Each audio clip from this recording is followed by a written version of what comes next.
হ্যাঁ দাদা, কত হচ্ছে? 20 টাকা। 20 টাকা?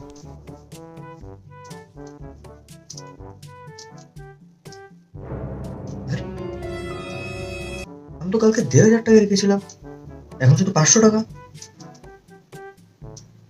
কোথায় গেল রে ভাই টাকাটা?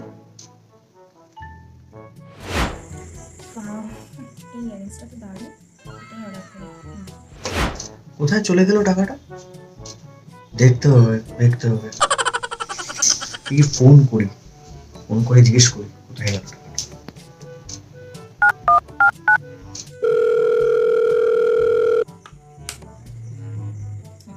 হ্যালো। হ্যাঁ, বলছি কি, কালকে আমার পকেটে 1500 টাকার মতো ছিল, ঠিক আছে, কিন্তু আজকে দেখছি শুধু 500 টাকা আছে। তো তুমি কি নিয়েছো টাকাটা? হ্যাঁ? কি? কিছু শোনা যাচ্ছে না। না না, আমি সব শুনতে পাচ্ছি।